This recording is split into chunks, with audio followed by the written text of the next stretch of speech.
इसलिए मोदी जी को गुजरात भागना पड़ेगा, दिल्ली छोड़ के वैकआउट करना पड़ेगा। 4 साल यूपी बेहाल, 4 साल यूपी बर्बाद, 4 साल यूपी जंगल राज, 4 साल यूपी परेशान। क्योंकि हम बात करते थे इस एलिवेटेड रोड की, हम बात करते थे लखनऊ एक्सप्रेस वे की, लेकिन ये डपोर संघ की, ये झूठे और मक्कार लोग बात करते थे रमजान की और शमशान की। बिहार में 2005 से भारतीय जनता पार्टी की सरकार है, क्या बिहार को चमका दिए हैं? देखिए ये लोग जुमलेबाज लोग हैं, केवल देश की जनता को जुमला दे सकते हैं। बिल्कुल बेमिसाल 4 साल डेड बॉडी शमशान घाट से घर आई, बेमिसाल। बेटियों के बलात्कार हुए, बेमिसाल। हिंदू धर्म का अपमान किया, हाथरस में रात को 2 बजे बेटियों को जलाया, बेमिसाल। बक्कल तार देंगे तो भाग जाएगा, दिल्ली छोड़ के भाग जा। मैं छुरगांव का रहने वाला हूँ, जेल जाने से भी नहीं डरता। राम मंदिर बन गया, बहुत अच्छी बात है, लेकिन यू किसान जो राम मंदिर में पूजा करेगा, इसका क्या करेगा? हर डांड शाम सबको, जैसे बंगाल में है, कोई ना कोई विस्फोट करा देंगे, सेना मरवा देंगे, या हिंदू मुस्लिम करवा देंगे, वो तो इनके पास है। और जो पहले हर हर मोदी मोदी मोदी मोदी हो रहा था ना, अब देख लो धोदी धोदी धोदी। अगर इतनी सी भी शर्म बाकी बची है, इतनी सी भी, तो सुन ले इन किसानों की, वरना इस देश के अंदर आपके मरने के बाद कुत्ता भी नहीं रोएगा। बहुत है सम्मान। हमारे योगी बाबा से पूछे ना कि मंदिर में हो जाता है बलात्कार। लोकतंत्र की बात आप लोग कर रहे हैं, लोकतंत्र छोड़ा कहाँ है सरकार ने देश में? और यही तो है ना, सरकार को इतनी बहरी गूंगी बहरी सरकार है, इस हद तक गिरी हुई सरकार है कि बीजेपी के अंदर आओ और गंगा नहा गए आप, सारे पाप आपके पवित्र हो गए, आप पावन हो गए, पवित्र हो गए। देश को विकास के नाम पे क्या दिया है? देशद्रोही, जिहादी, हिंदू, मुस्लिम, दलित, सवर्ण। एक कंगना का हादसा टूट गया था, सारे चैनलों ने भाई कंगना दिखाई, ये किसान क्यों नहीं दिखा दिया जो 300 किसान शहीद हो गए? इसका व्यापारी सड़क पर है, जो सच्चा जो आवाज उठा रहा है वो जेल के अंदर में है। यही तो विकास हुआ है देश में। राष्ट्र हित में से जब स्मृति ईरानी जो है, जब 400 रुपए का सिलेंडर गाले में डाल के क्यों रोल मचा रही थी, उस टाइम नहीं थी राष्ट्र हित में। हुआ बहन बेटी के साथ बलात्कार, बहुत हुआ बहन बेटी के साथ अत्याचार। भैया अब नहीं चाहिए हमें भाजपा सरकार। मोदी जी अभी समझ जाओ, अभी मौका है, नहीं हम घुटनों के लाके धर देंगे। गांव साइड में तो जो पहले बोलते थे हर हर मोदी और घर घर मोदी, तो अब बोल रहे हैं भज भज मोदी और भज भज भाजपा। तो पिछले 118 दिन तक शुभकामना दे रहे सबकी, कोई ले रहा हमारी शुभकामना। किसी किसान का बच्चा देश की रक्षा कर रहा सीमा पे, इन्हें पता उसका दर्द क्या है जब उसकी लाश तिरंगे में लिपटका हुआ है। योगी मेरठ में नहीं उतर सकता। ये गद्दार हैं, देशद्रोही हैं। ये किसान को अफगानिस्तान वो बताते हैं आतंकवादी, ये खुद हैं देशद्रोही हैं। देखिए हमें हिंदू राष्ट्र का पाठ पढ़ाते हैं और अपने लिए दामाद मुस्लिम ढूंढते हैं, ये है उनकी नीति। भाई साहब बेमिसाल में लड़कियों के साथ बलात्कार होकर उनकी लाशें जलाई जाती हैं क्या? बच्ची है किसी की भी, तो अगर उसको रात के अंधेरे में जला दिया जाता है और उसे आप बेमिसाल बोलते हो, तो इसका मतलब तो कि भी आपकी मानसिकता का पता लग रहा है कि आप मानसिक तौर से कितने गिरे हुए। गोरक्षा अभियान चलाते हैं और दूसरी तरफ गौ कत्ल खाने यही खुलवाते हैं, नशा मुक्ति केंद्र चलवाते हैं, इसके बाद दारू के ठेके यही खुलवाते हैं। ये तो दो मुँहे साहब। पशुओं का काम होता है भौंकने का, चाहे कैमरे के सामने वो भौंक ले, चाहे सड़क पर भौंक ले। आप बोल दिया कि कॉल मुझे कर लेना, अरे नंबर बताओगे तभी तो कॉल करेंगे। ये ऐसे कानून क्यों बनाते हैं? इस देश में शिक्षा एक समान हो, गरीब का भी बच्चा उसी स्कूल में पढ़ेगा, अमीर का भी। नोबेल प्राइज कोई हो झूठ बोलने का, तो हमारे देश के प्रधानमंत्री नरेंद्र मोदी जी को दे दिया जाए। भाजपा का कार्यालय जो है, प्रमुख कार्यालय, वो 5 स्टार होटल है। ये लूट है भाई, मेरे लूट तंत्र है ये। पिक्चर हॉल पे टिकट बुक ब्लैक करता था, वो आज देश का कृषि मंत्री बन गया। तुमसे अपने देश की सीमाएं सुरक्षित नहीं की जा रही और दूसरे देश के सपने देख रहे हो। अपनी आवाज को चाहे जितने तेज आवाज में चिल्ला लो, जो आप पे शासन करने वाला व्यक्ति है वो तानाशाह है। अपनी बात तो कहेगा, मन की बात कहेगा, जन की बात को नहीं सुनेगा। कोई बता रहे ना, साक्षी महाराज को खुद नहीं पता है वो क्या है, महाराज है, नेता है, क्या है, उनको खुद ही नहीं पता है। किसान तुम्हारे हैं, किसान तुम्हारे दिल में बसते हैं, किसान तुम्हारे अंदर बसते हैं, किसानों का तुम सत्कार करते हो, तो तुम कब आए हो गाजीपुर बॉर्डर पे, कब गए हो सिंगू बॉर्डर पे? ये ऐसे कानून क्यों नहीं बनाते?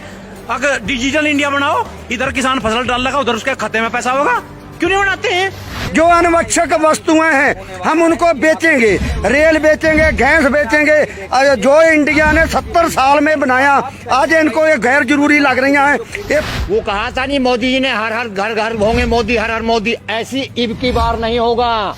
इस सरकार तो ये इतनी निकम्मी सरकार हो चुकी है, किसी की सुनना ही नहीं चाह रही, लोकतंत्र की धज्जी तो उड़ा चुकी है। हमारे देश का प्रधानमंत्री हमारे देश की पेट्रोल की पाइपलाइन को बेच रहा है पूरे देश की, पर देश नहीं बिक रहा है बोलता है। हमारे प्रधानमंत्री बहुत अच्छे हैं, क्योंकि जब वो आते हैं तो अर्थव्यवस्था टूट जाती है। क्योंकि नवाज शरीफ के यहाँ जाके बिरयानी खाए आते हैं, पर वो पाकिस्तानी नहीं कहलाते। देखिए यहाँ चर्चा खूब हो रही है, और लेकिन ये सरकार जो है ये तानाशाह बनी बैठी है। हम तो ये सोच के आए थे कि हिंदुस्तान दुनिया का पहला देश होगा जो एमएसपी पे गारंटी का कानून बनाएगा, लेकिन हमें नहीं पता था कि ये इतना फिसड्डी है कि हमारी बात को सुन के स्पेन बना देगा। उसने बना दिया, 2-3 देशों में और चल रहा है, तो ये फिसड्डी देश साबित होगा। अब यही तो है, संविधान को ये लोग मानते कहाँ हैं? अगर संविधान को मानते तो आज किसान सड़क पर नहीं होता। इनका काम है कि संविधान को बदलना और आरएसएस का एजेंडा हिंदुस्तान में सेट करना। ये हिंदुस्तान में आरएसएस को सेट करना चाहते हैं। खट्टर सरकार में जिस तरह से अब अविश्वास प्रस्ताव पारित किया गया है, क्या लगता है सरकार गिर जाएगी? देखिए, अगर उन सांसदों में जरा भी नैतिकता है तो आज सरकार गिर जानी चाहिए। क्यों ऐसा काम करूं मैं कि मुझे मेरे आदमी मेरे घर के मेरी पिटाई करें? मैंने ऐसा क्या गलती की है? तो वो गलती को सुधारना मेरा काम है, तो उन्हें सुधारनी है कि मुझे उन्हें वोट देके इस जनता ने बनाया है, और अगर ये जनता की बात नहीं सुनोगे तो भैया काय पर फूल माला गिरेगी, ये तो जुत्ती आवेगी तरह का। सदन के अंदर आज खट्टर जी जब बजट पेश किया जा रहा था तो रोने लगे थे। है? देखिए, इन बीजेपी वालों का रोने का एक ड्रामा होता है। अगर खट्टर रोया तो देश का क्या एक कुत्ता भी रोया? नहीं रोया ना। सबको पता है कि ड्रामेबाज है। और यहाँ इसी मंच पर एक भारत माँ का लाल रोया था, पूरी दुनिया में। उस दिन रात को कोई सोया नहीं था, अगर कोई देशभक्त था तो ये है। और एक संसद में रोया था ड्रामेबाज। किसी ने कुछ कहा? कोई किसी के आंसू लिखड़े? हर आदमी ने कहा कि ड्रामेबाज रोया है संसद में। तो ये होता है असली और नकली में फर्क। क्या असली किसान और नकली किसान? नहीं, असली देशभक्त और गद्दार में फर्क होता है। ये भारतीय जनता पार्टी वाले असली देशभक्त कौन? कोई बीच अबे यारो, गधे को साबुन से नुहाओगे क्या घोड़ा बनेगा? बस। मोहन भागवत ने कहा है कि हिंदू अभी सोया हुआ है, जागेगा तो कल्याण कर देगा। कैसे देखते हैं बयान? एक चीज है, इनके पास, उसमें चाहे बीजेपी ले लो चाहे आरएसएस ले लो, इनके पास हिंदू और मुसलमान, तीसरा कोई शब्द है इनके शब्दकोश में? सोया हुआ क्या मतलब? समझ नहीं आया। ये तो उनसे पूछो। किसान आंदोलन में तो ऐसा लग रहा है कि सब जाग गए हैं, वो कह रहे हैं कि सोए हुए हैं। भाई अगर वो इन्हें भी हिंदू ना मानता तो क्या करोगे बताओ? मैं बता रहा हूँ, मैं फिर कह दूंगा, इन्होंने पूरे जीवन देश की आजादी से लेके आज तक इन्होंने 2 शब्द पढ़े हैं, हिंदू और मुस्लिम, और पेपर में इस बार किसान आया है। तो भाई फेल तो इनको होना है। बंगाल में लग नहीं रहा फेल होंगे। क्या बंगाल में जिस तरह से पब्लिक आ रही मोदी के, क्या देखिए, अब उससे पूछो कृषि मंत्री जो बना हो, जो मैं तो चपरासी कहता हूँ उसे, उस चपरासी से पूछो कि जब भीड़ जुटाने से कानून वापस नहीं होते तो क्या भीड़ जुटाने से वोट मिलती है? और इनकी हिम्मत है, चैलेंज है मेरा, मैं अपनी तरफ से कह रहा हूं, अगर भीड़ की बात है तो मैदान 2 चुन ले।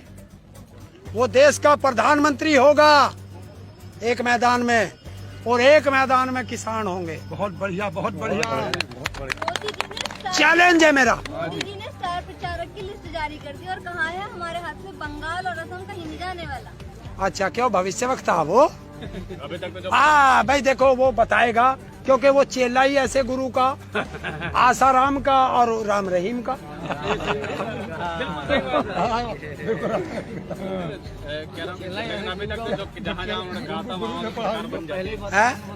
पहले कहा उत्तर प्रदेश में कहा 300 से ऊपर सीट आएगी बनी, बिहार में कहा सरकार बनेगी वहाँ भी बनी, हरियाणा में कहा सरकार वहाँ भी बनी, यूपी में भी बना ही लिया, फिर बंगाल में, और उन्होंने तो दिल्ली में भी कहा था। और ये जो उनका गृह मंत्री है, घर घर जो हेलीकॉप्टर से नीचे पैर नहीं रखता, घर घर अपने पर्चे बांटता फिर रहा था, यहाँ क्यों ना बनी? फिर दिल्ली में जहाँ जहाँ ईवीएम की सेटिंग करेंगे और जितनी सीटों को ये कहते हैं उतनी ही विधानसभा और लोकसभा में सेटिंग करते हैं।